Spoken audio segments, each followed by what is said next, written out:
Diego here. Want to invite you to go check out Poblis. Poblis is a dog clothing and accessory company based in Austria. 10% of each of your purchases goes to helping dogs in need, whether it's homeless, sick, or ill dogs. This is one of the reasons why we support it. Kiska here is a rescue dog from rural Alaska and our grid office dog. We care about our furry buddies, and we know you do as well. Definitely check out Poblis.com. There's a link on the video description, and by clicking on that link, you get a 10% discount on your purchase as well.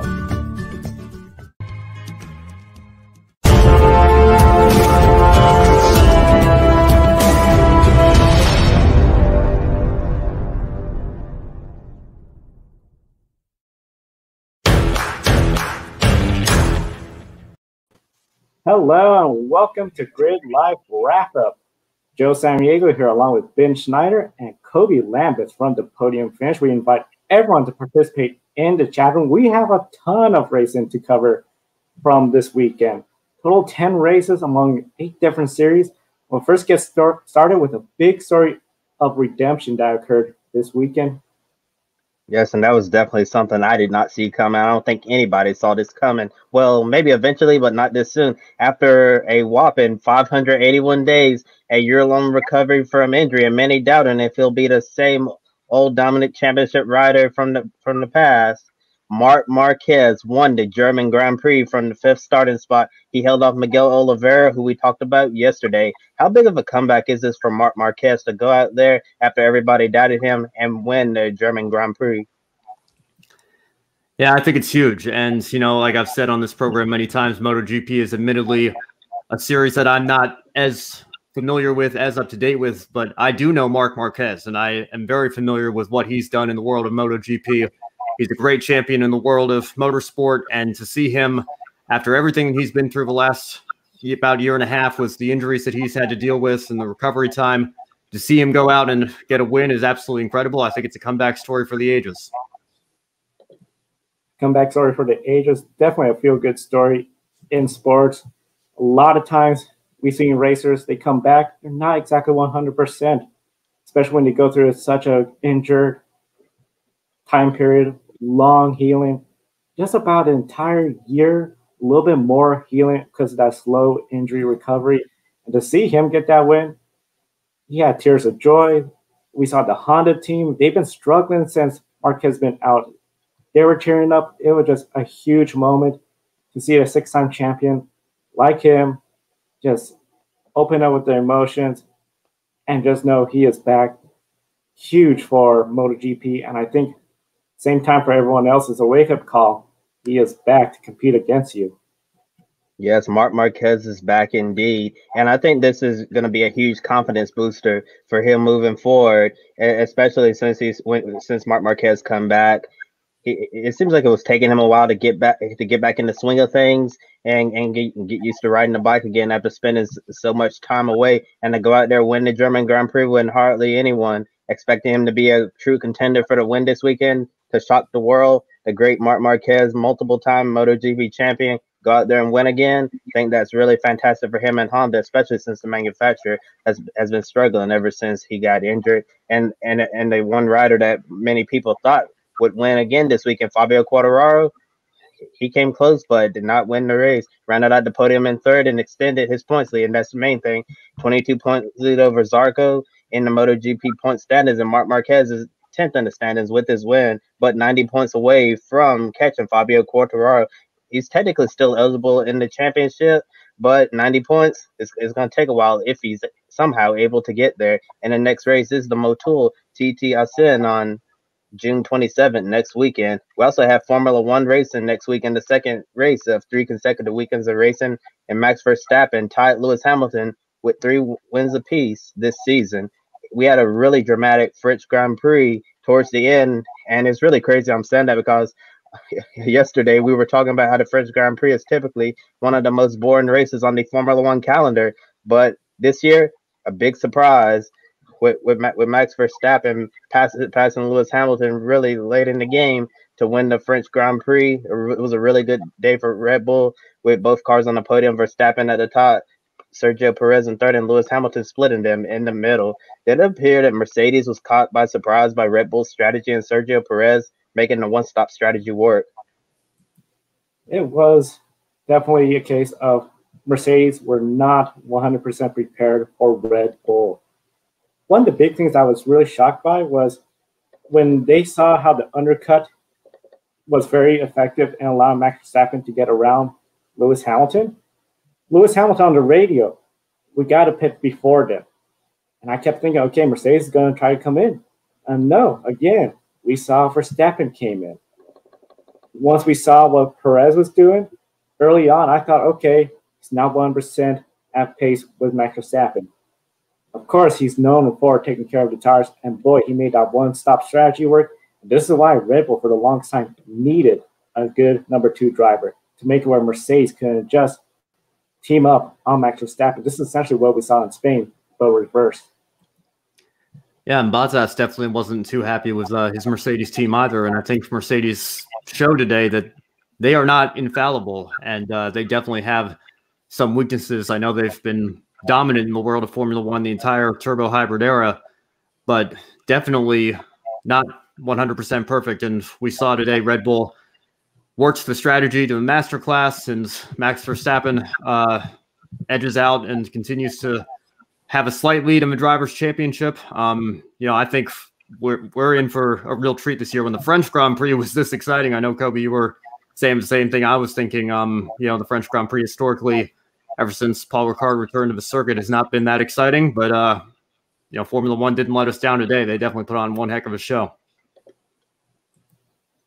And it's funny you mentioned Valtteri Bottas, guys. That's exactly where I was going next. And you did mention that he was critical of the team not listening to him about the 2-stop strategy, and he didn't really give much of a challenge to Max Verstappen by going wide, allowing Max a quick overtake. And Max passed Lewis Hamilton with 2 laps to go. Valtteri Bottas 5th in the points behind Perez and Lando Norris. In your opinion, do you think Valtteri Bottas' side of the garage is the weakest link in this battle between Red Bull and Mercedes? It does appear that Bottas' side of the garage is the weakest link when it comes to this 4-way battle. Because essentially Perez got a win. He's up to speed. He said he needed 5 races to get comfortable with that car. He got to win already, and he is running there and took away the podium spot from Bottas. Bottas was running good, but again, we saw when Mercedes needed him to stall Max Verstappen, he just overshot the corner. Max Verstappen went by like nothing. 2 laps ago, Verstappen made that pass. We could be asking for ourselves forever if he had delayed him just 1, maybe 2 extra laps. How would that change the outcome? We got to say Mercedes is probably asking the same question. So definitely Bottas, I see, is the weak side. Yeah, we talked about that Red Bull second car was cursed the last couple of years. And, Sergio, like you said, Joe, it took him a couple races to get up to speed, but he is definitely right there. It's what Red Bull have been needing for so long, a driver in that second car with experience who can get the job done. And, I think Mercedes they've got a bit of a dilemma here because I think Russell is ready to move up from Williams. And, on the one hand, you think Bottas is maybe the perfect second driver because, he's good enough to get your race win, 1 or 2 times a year. Serviceable to get a podium every now and then, but clearly not at the level of a 7-time world champion like Lewis Hamilton. And therefore, you're not going to have to worry about the teammates fighting during the season and getting into trouble and only hurting each other like you maybe did when Hamilton and Rosberg were teammates. But on the other hand, if you're Mercedes, you do need a second driver who can do the constructor points and make sure that if Max Verstappen is going to beat Lewis, at least you maybe have the constructors to fall back on. And with Sergio Perez 5th or 3rd in the points right now and Bottas down in 5th, if you're Mercedes, I think you got to be thinking that's not quite good enough. And we do have a question in the chat room from a viewer about Valtteri Bottas. Amber is asking, can Valtteri Bottas be replaced?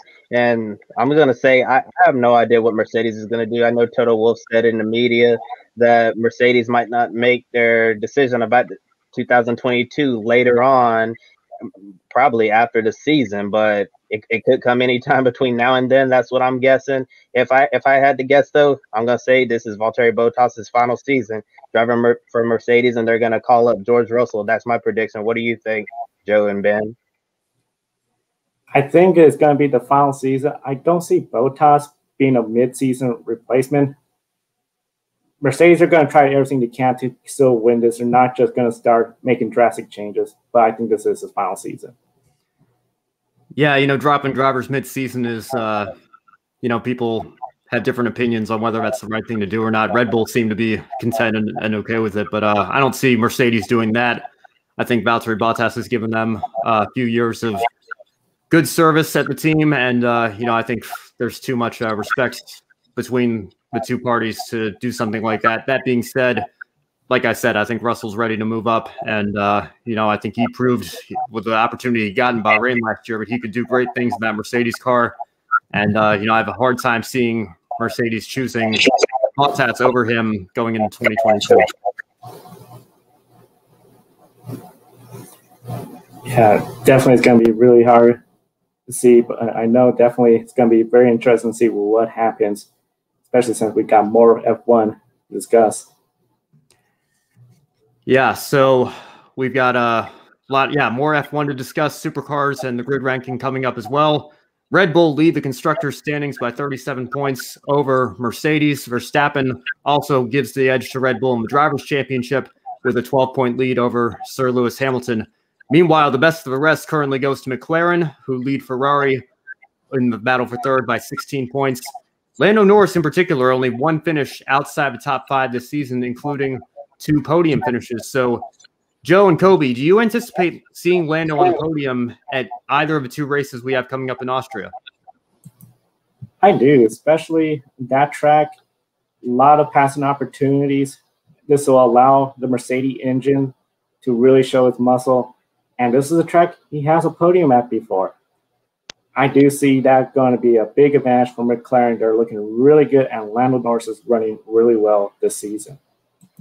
Yes, I definitely think we could see Lando Norris on the podium at least one of the races in Austria, since they're going to be doing two of them this year.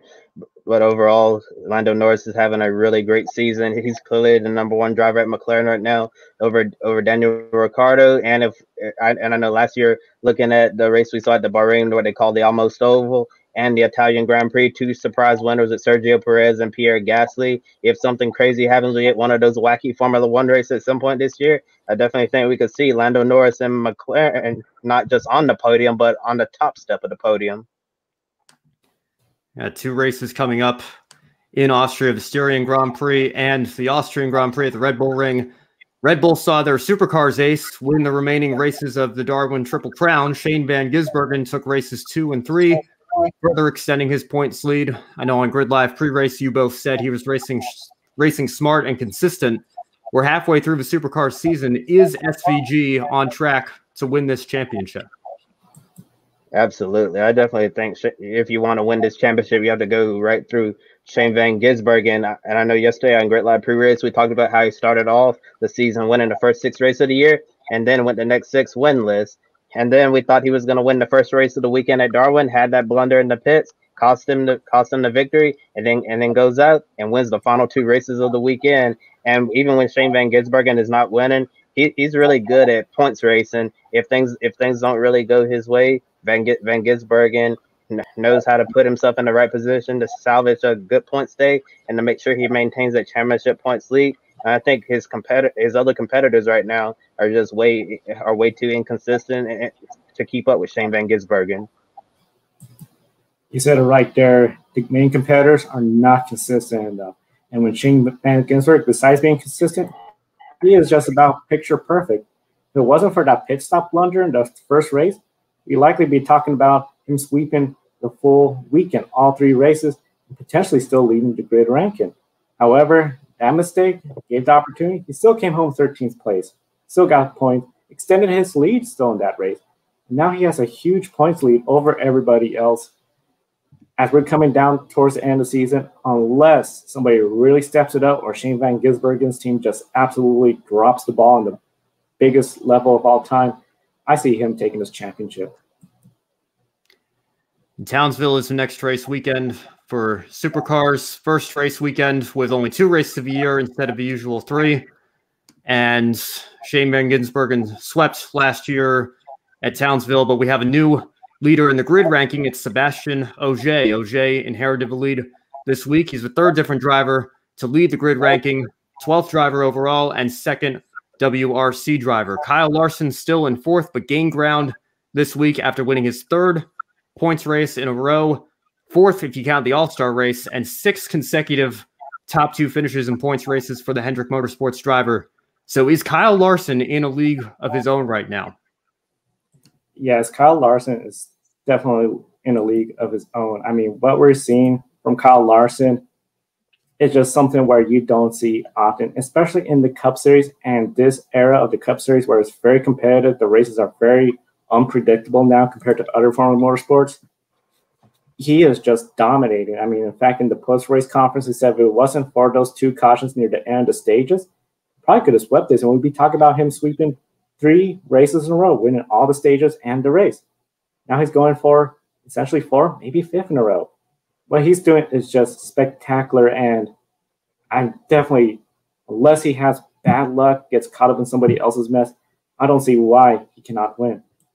At this point, I'm wondering how much longer is Kyle Larson going to win? How many races on the road can this guy win? He is definitely in a league of his own, and it's not even close. It's really crazy that he's won three races in a row, and 4 if you want to count the NASCAR All-Star race, which is absolutely insane. It's really hard to, well, not necessarily hard, but it's just really unprecedented to see one driver dominate this to dominate so many races in a row. And right now, I don't really see anyone stopping Kyle Larson. But today in Nashville, we saw a lot of issues with brake rotors blowing up, and in my opinion, I thought that was the only way the competition could have beat Kyle Larson today. But his brake rotors held up, and that's why he's in victory lane.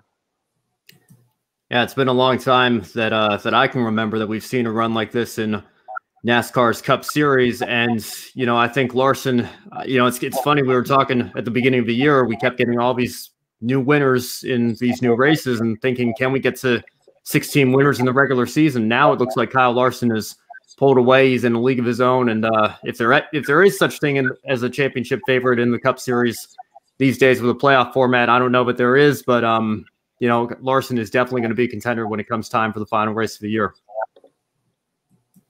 Final race of the year, I anticipate Larson will be one of those Final 4. I see person in the chat room, Amber, Larson is good. Definitely Larson. I think he's beyond good. He looks unstoppable right now.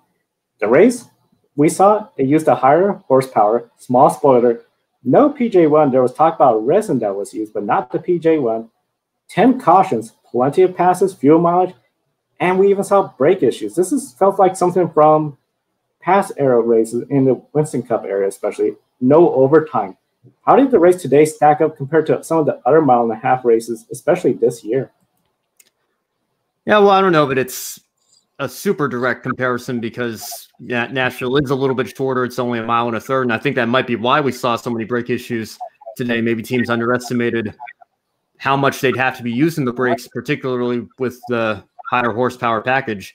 I thought the race today was excellent. I would have preferred it probably if we hadn't had so many issues with the brakes, but it was refreshing to see the drivers, even the ones that were up front, having to use the brakes so much, having to go through that off throttle period in the corners and complaining about the handling of their cars, because that's what I think NASCAR should be. And, like I say, I always try to respect other people's opinions, but if you watch this race today and you still prefer something like what we saw at Texas or something with the 550 horsepower package we've seen throughout this year, you and I are just going to have to respectfully agree to disagree, because I thought the racing today was fantastic. And, we'll see if Nashville has a place on the Cup Series schedule in the years to come. But I thought the racing today was great.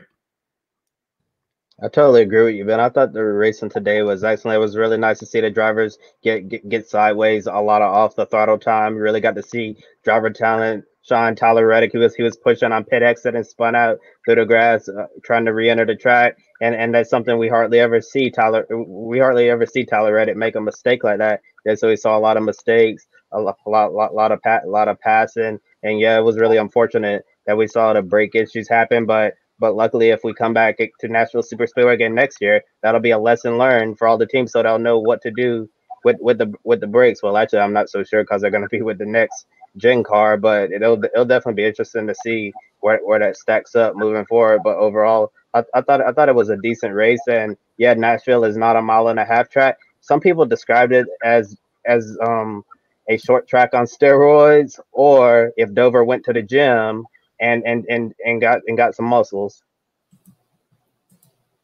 Nashville, that was something else. We see someone suggesting Nashville should be a night race. I think the folks in Nashville will really love that because we had a lot of action, good crowd all weekend. Definitely encourage everyone to chat room, share your questions and opinions on the air. And of course, action-packed weekend, we saw the Trucks and Xfinity Series. They've been coming here since 2011.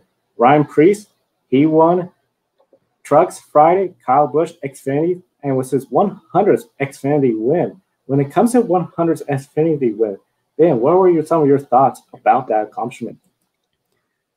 Yeah, well, you might know me from the bushwhacking video I did on the 2007-18 C250 in Milwaukee, and I think people generally speaking know where I stand on the issue of Cup drivers in the lower series. Even saw him in a truck race with Ryan Preece as well, and no disrespect to Ryan, I thought he had a great night and totally deserved the win, but it's something that I've just never really been a fan of, and you can find places where I've said that in the past. I don't need to go into the details of why here.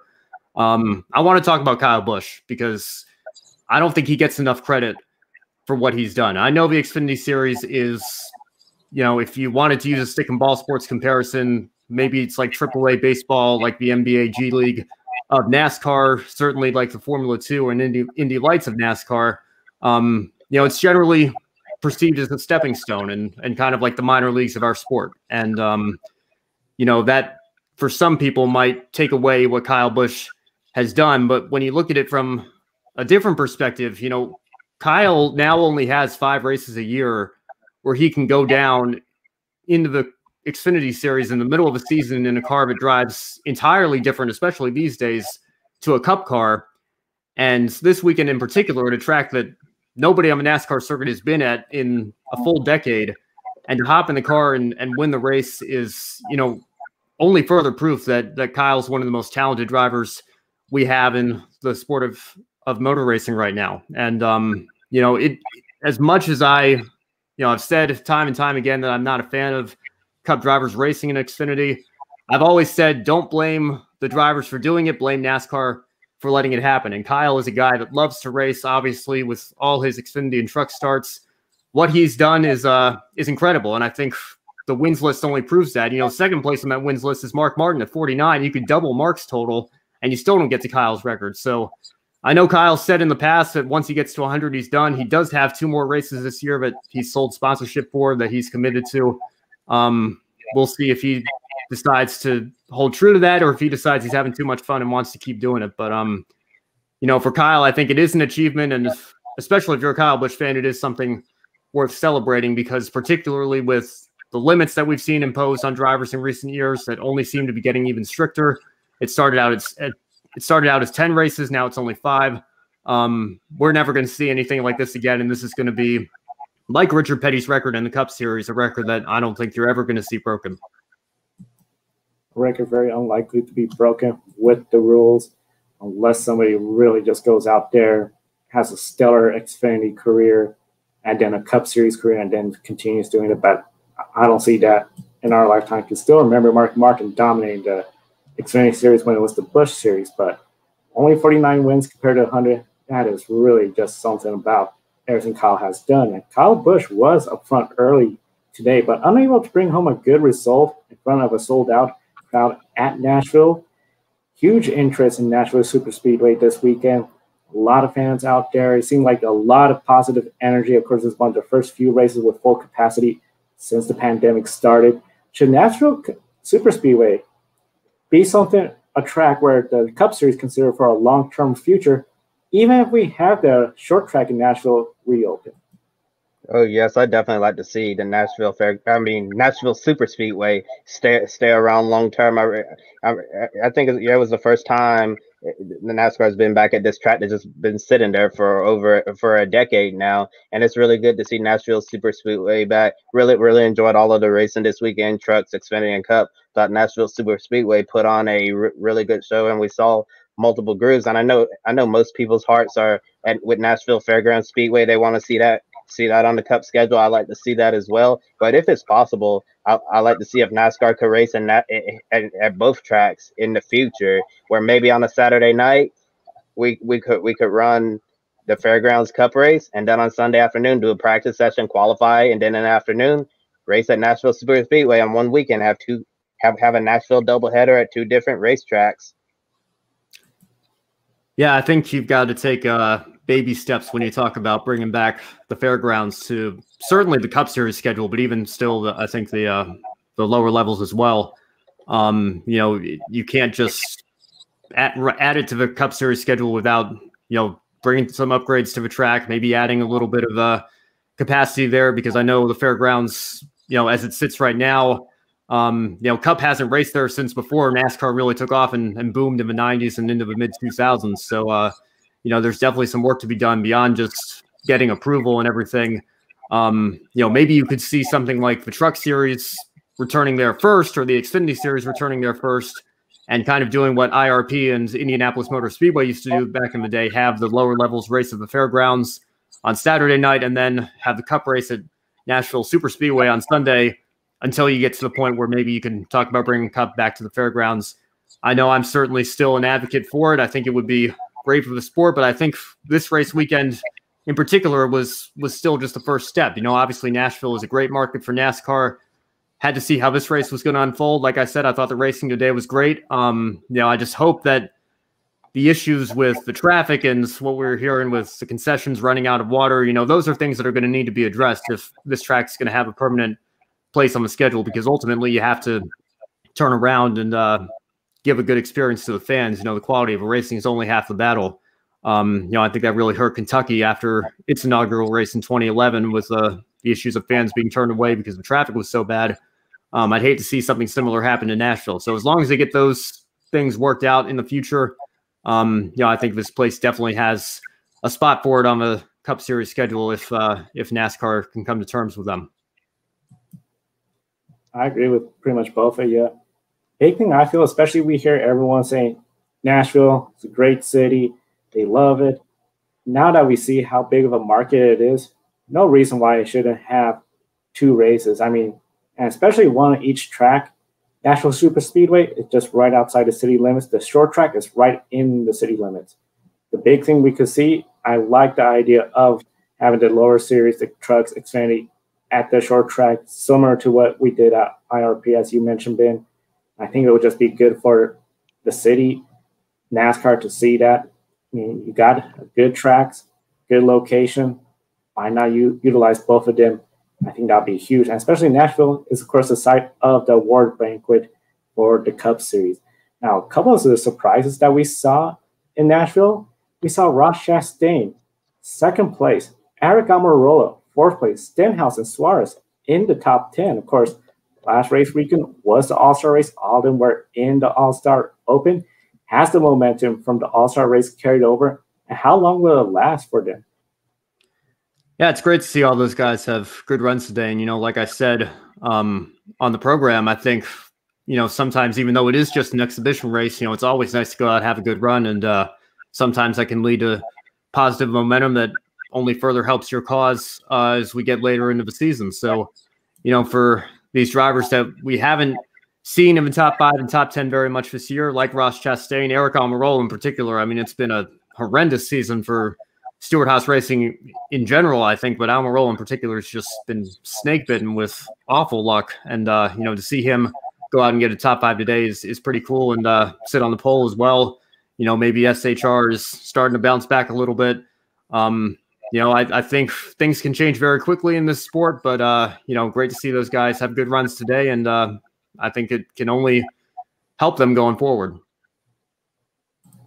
Yes, I totally agree with you, Ben. I think it was really great for these drivers, Ross Chastain, especially Eric Almirola. As you mentioned, it seems like everything that can go wrong has gone wrong for that number 10 Stewart Haas Racing team so far this season, and to go out there get a top 10 finish.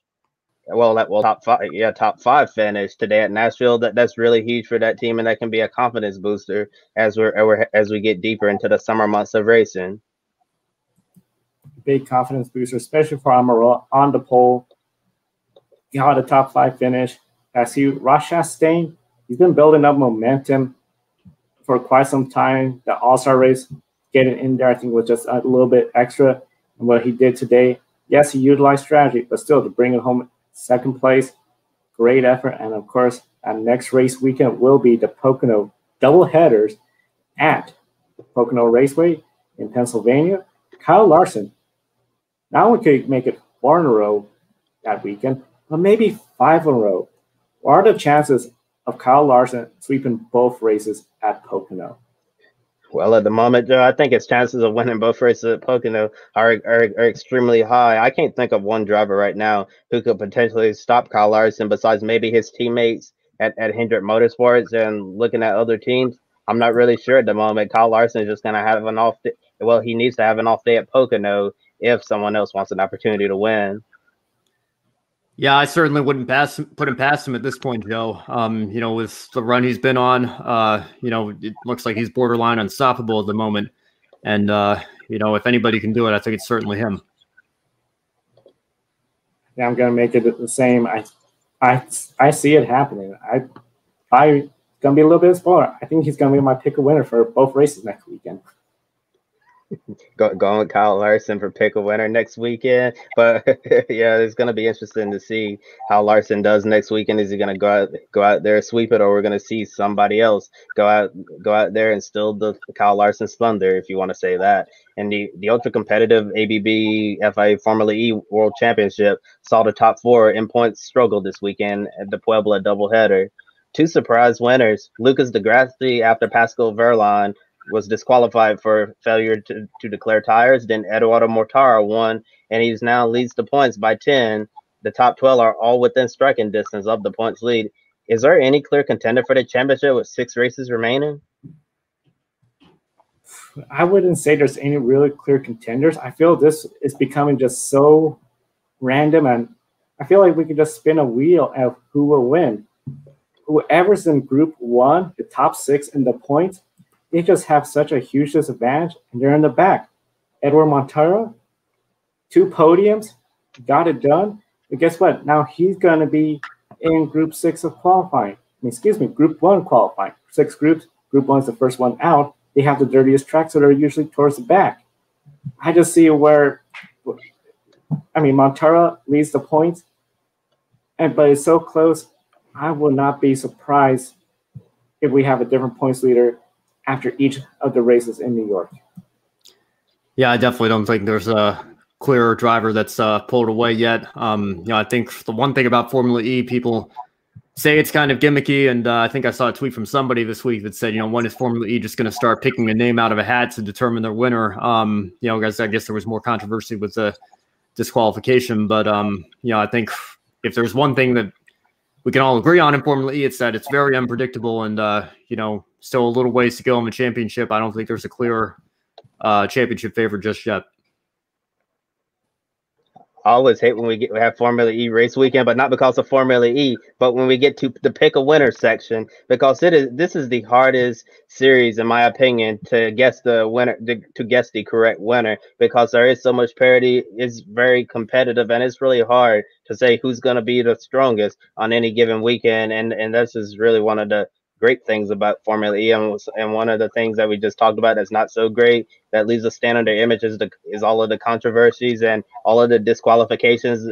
And this is one series when you're typing out the results where you really do need to say unofficial results, because they really are truly unofficial, because it can change in so many ways. And we are aware that Pascal Wehrlein and Porsche have filed an appeal against their disqualification. We'll follow up with the latest news on this developing story Wednesday on Grid Tonight. Just like Formula E, we saw a physical and nonstop exciting Rev Group Grand Prix at Road America IndyCar. 4 cautions, including a 2-lap shootout at the end and a dramatic lead change. With 2 laps to go, Joseph Newgarden's car experienced gearbox issues and slowed on the main straight.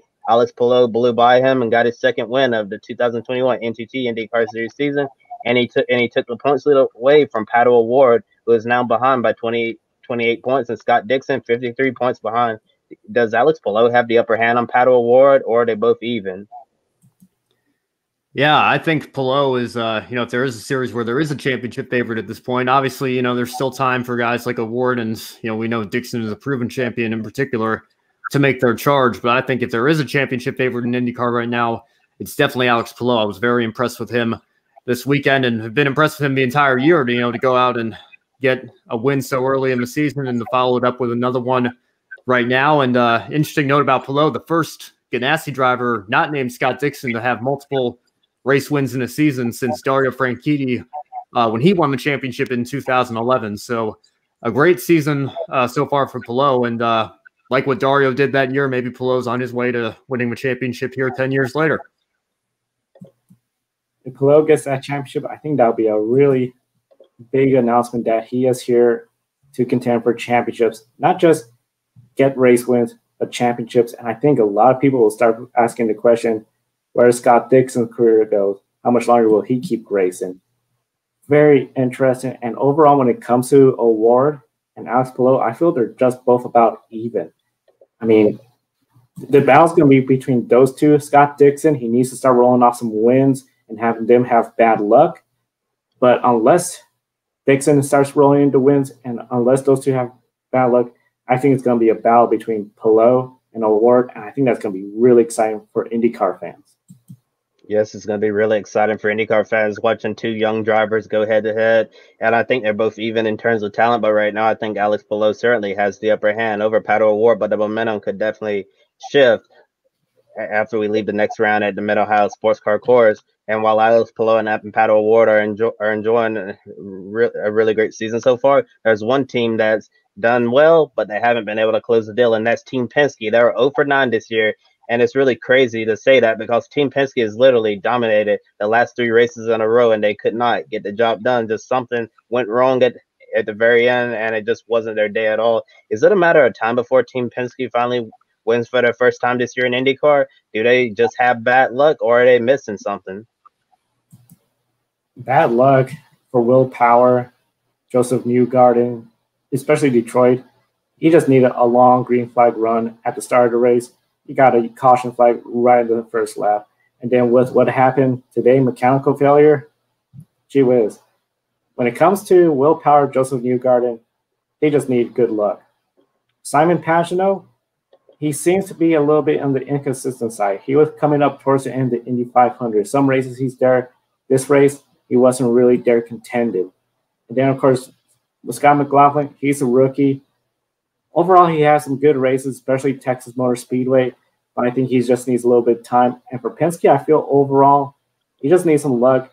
Maybe Pagenaud could step it up a little bit, but I think the big thing is just having good luck and not having some sort of something out of their control ruin their race.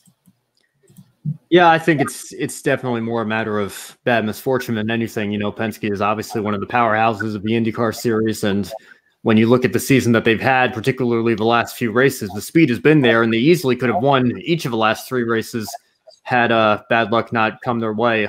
So I think it's only a matter of time before Penske gets a win. They have proven winners and proven champions on their team, and even a great rookie in Scott McLaughlin. I could see any one of them winning a race in the coming weeks for the IndyCar series, and Power and Newgarden in particular, you got to think it's only a matter of time before they get at least one win before the season comes to an end. Yes, I also agree that it's just a matter of time before Team Penske finally wins, and it's just really mind-blowing these past 3 races for Team Penske. Will Power absolutely dominated race 1 in Detroit. We thought he was going to win that. Then IndyCar put the race under red flag because they wanted to get a green finish under racing conditions. And then when Will Power tried to restart his car, wouldn't fire, lost the race to Marcus Ericsson. And Joseph Newgarden, if it stayed green to the end and Detroit race 2, he likely would have won that race on really worn tires. But Pato O'Ward was coming in a hurry, and Newgarden could not hold him off on those worn Firestone Reds. And then Newgarden dominated at Road America today. And then all of a sudden, final laps, the gearbox decides to fail him. And that is definitely tough pill to swallow, especially for Newgarden. He could have won those last 2 races, but it just did not go his way at all. And sometimes that's really how it works with the racing gods. But he needs the racing gods to send him some luck moving forward for the rest of the season. And the next rounds, as I mentioned, Mid Ohio, only 3 drivers are going to be eligible to gain the points lead exiting Mid Ohio. Everyone else is really running out of time with only 7 races remaining in the season. Next week, IndyCar is off, but SRX will race their 3rd race of the season and be at the halfway mark. They'll be racing on the dirt again, but at Eldora Speedway. Yeah, race 2 of the 6-race summer series for SRX is in the books. Tony Stewart took the win over Haley Deegan and Ernie Francis Jr. rounding out the podium. So how exciting was it to see Deegan and Francis, easily 2 of the youngest drivers in SRX, on the podium and getting some airtime? Definitely to have both of them getting airtime on national television, I think is huge, especially if anybody that carried over from seeing the race the first weekend, now seeing Haley Deegan, a female racer, young racer, knowing she's in NASCAR, you're going to start following her. Same with Ernie Francis Jr., just to have another new face. One of the big things I feel that's really nice about this series, besides having past champions, we have some young upcoming drivers or current champions that are running, like Helio Castroneves, and that I think is just a win for fans of all ages. Yes, it was really nice to see those 2 young drivers having a great run. But more so, I think Ernie Francis Jr. getting airtime is more beneficial to him than is Haley Deegan at this point, because Ernie Francis Jr., he's a multi-time champion in the Trans Am Series, and the Trans Am Series doesn't get the proper coverage that it deserves nationally. So we don't really hear a lot about racing results in Trans Am. And Ernie Francis Jr. has definitely been lighting up the competition over there, winning a lot of races and championships. And in 2018, Ernie Francis Jr. was actually a part of the NASCAR Drive for Diversity program. Thought he might be able to get on the path of racing stock cars in NASCAR, but unfortunately, that didn't really work out for him. He did make a few K&N starts on road courses and ran an Xfinity race at Road America, but as far as the stock car ventures, that was about it, and he just went back to focusing on Trans Am. And to show you how talented Ernie Francis Jr. is, Chip Ganassi Racing actually tested him in the factory Ford GT at Daytona International Speedway several years ago. And if you're not a talented driver, Chip Ganassi and Ford Performance are not going to put you in their factory GTLM car. So there's a lot of potential for Ernie Francis Jr. And I think he's definitely young enough, if he wants to pursue NASCAR racing and stock cars, there's a lot of time to do that. Maybe SRX will give him airtime with SRX will give him that opportunity to get noticed. Maybe someone will give him an opportunity to restart the NASCAR thing, or maybe outside of Trans Am and sports car racing, maybe we see a manufacturer sign him to a factory deal, because there's a lot of potential with Ernie Francis Jr. Maybe he'll get another opportunity. I also want to mention that Doug Coby, who won the inaugural SRX race at Stafford Motor Speedway, after winning that race in primetime on network television on CBS, GMS Racing is going to award him with his NASCAR Camping World Truck Series debut later this summer at Bristol Motor Speedway. Right. So, Kobe, one final question before we get into the one shining moment here. We're 2 races into SRX, and we've seen some differing opinions on social media. They say they're listening to the fan base, and yet they seem to double down on the fun flag this weekend, which I think was the most universally hated aspect of the opening race for SRX. So what are your general thoughts on this new primetime summer showdown that we're seeing on CBS? For the most part, I'm really enjoying SRX, seeing star drivers from past, present, future go out there, race against each other on equal equipment. Really enjoy that, but I did not enjoy the fun flag from Stafford Motor Speedway. And then when we get to the second weekend at Knoxville, I'm thinking the fun flag is going to disappear, and then I see they moved the fun flag to the heats, which is really frustrating. And to be honest, I don't really think we need it to just throw a random caution at halfway through Heat 1 and Heat 2. And if they're listening to the fans, I think it would be a really good idea for them to just cut out the fun flag completely. And I understand that some folks, that just having the fun flag really spoiled the whole event for them. And I totally understand that. But overall, I really like watching SRX. Looking forward to Eldora Speedway next weekend. Yeah, the fun flag to me, particularly in the second heat, I think Alan Bestwick even said on air that we've been informed that SRX has a green flag lap limit, is what he called it. That's a direct quote, I think, and apparently we reached it. And the first thing I thought of was the caution clock back in the Camping World Truck Series in 2016, which was, again, not a very popular introduction, and of course went away the next year because NASCAR went to stage racing in all three series. But the idea of mandatory cautions, I know Bruton Smith threw that idea out long ago, and it was pretty universally laughed at within NASCAR. It's kind of funny to see how the tables have turned on that, and now we're seeing SRX adapted. And I think that's something that if they really want to show that they're listening to the fans in SRX and prove that this is a legitimate racing series. To me, when a driver goes out, maybe pulls away by a second or two, gains an advantage to erase it for fun, I guess is where the fun flag name was coined. It just doesn't sit well with me, and I think a lot of race fans feel the same way. So that's something I'd like to see done away with going forward. Yes, definitely. I like to see the fun flag go away, and I also want to point out, like in last night's race, I really believe that Tony Stewart was just toying with the field, playing around. I honestly believe if Tony Stewart was at it, knowing how well of a dirt racer he is, I think if Tony Stewart would have done it, I think Tony could have really pulled out and stretched out the field. But it was really nice to see everyone running really competitively, and I know Paul Tracy basically hit absolutely everything out there. Paul's not really the best dirt racer out there.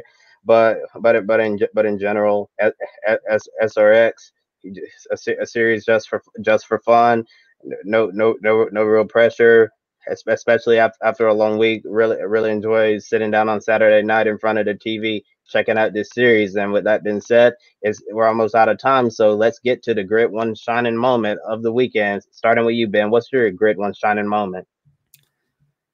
Yeah, it might surprise a lot of folks given where I stand on the issue, but I am going to give it to Kyle Busch. I think it is, at the end of the day, it is an achievement. And like I said, no matter how you feel about Cup drivers in Xfinity, Kyle Busch doesn't make the rules. And I think he has every right to continue to race in Xfinity and trucks as long as he wants to and as long as NASCAR lets him.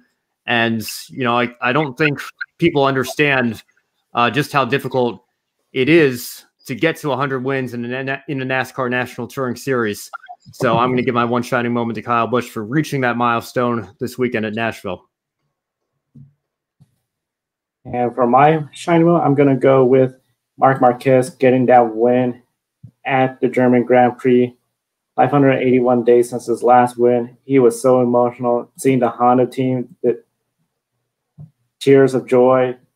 Just everyone congratulating Marc Marquez on that win. He is back, and that's definitely my shining moment. And my Grid One shining moment might really surprise everyone, but I'm going to give it to Cody Ware, who finished 19th in his IndyCar debut. And entering the race weekend, a lot of people were really skeptical of Cody Ware. And actually, before his debut weekend at Road America, a lot of people have been skeptical for the past few months, actually, especially when it was announced that Cody Ware was going to be testing an IndyCar at Sebring over the offseason. People are wondering, why is Cody Ware in an IndyCar, considering he didn't have any real open wheel racing experience. And then he got up on the oval at Texas Motor Speedway during a preseason test, and still people were very critical, wondering why is he on an oval track. And then he ran the open test at the Indianapolis Motor Speedway prior to the month of May, and still a lot of people were critical of Cody Ware when it looked like he was going to run the Indianapolis 500, but Cody did not have sponsorship, unfortunately, this year to run the 105th running of the greatest spectacle in racing. And a lot of people were relieved because they felt like someone with very, very little open wheel experience would be a danger to the others out there. And then we learned that Cody Ware would be making his IndyCar debut at Road America. A lot of people thought he'd be far off the pace or causing a caution or two, but Cody Ware went out there. He pushed all the criticism aside. He ran really respectable lap times. Yes, he was a little bit off from the other competitors, but still really respectable lap times. And he did not put a wheel wrong at all during the race. He just ran his race, stayed out of trouble, and I think that's a really successful NTT IndyCar Series debut for Cody Ware. And it's going to be interesting to see if he'll get some extra starts throughout the remainder of the season. And before we go, we do have some breaking news from Nashville Super Speedway. Chase Elliott has been disqualified from the Ally 400 after it was discovered in post-race that there are 4 loose lug nuts. So Joe and Ben want to give you an opportunity to respond to this news. It's really crazy, right? That is huge. I didn't know you could be disqualified for. I thought lug nuts were just a fine. I guess if you have 4 of them, it's a bigger issue. But yeah, wow, that's a new one. That is huge. That's gonna definitely hurt the points he earned. I think he finished 13th place or something outside the top 10. Yeah, 13th. So now to be disqualified last, boy, that's gonna not be great for Mr. Hendrick, even though he got a win. But wow, that is some big breaking news. Yes, definitely is big breaking news. And also, Ben, I had no idea that you could be disqualified for 4 loose lug nuts. And I understand we typically see, 1 or 2 loose lug nuts, but for all 4 lug nuts to be loose, that is just really insane to me. And it just goes to show that there are so many rules in the rule books that it's just really hard to keep up. And I want to remind all of our viewers out there, please like and subscribe to Grid Network here on YouTube. Follow us everywhere on social media, Twitter, Instagram, Facebook, TikTok, and a special thank you to all of our Patreon supporters. Really appreciate Colin, Mark, and D-Show for your wonderful support. And to all of our viewers, definitely encourage you to take a few minutes after our program tonight and look at our Patreon page. Consider investing in Grid Network. Keep us on the air long term. And every member of Grid Network will tell you we really enjoy doing this every single week. Also, be sure to look at Pawbless. 10% discount on any purchase if you click our link. Get your furry friend a special gift. They have accessories for dogs of all sizes. For Joe Samniego and Ben Snyder, I'm Kobe Lambert from the Podium Finish. Thank you for watching and have a wonderful weekend. Joe Samniego here. Want to invite you to go check out Pawbless. Pawbless is a dog clothing and accessory company based in Austria. 10% of each of your purchases goes to helping dogs in need, whether it's homeless, sick, or ill dogs. This is one of the reasons why we support it. Kiska here is a rescue dog from rural Alaska and our Grid office dog. We care about our furry buddies, and we know you do as well. Definitely check out pawbless.com. There's a link on the video description, and by clicking on that link, you get a 10% discount on your purchase as well.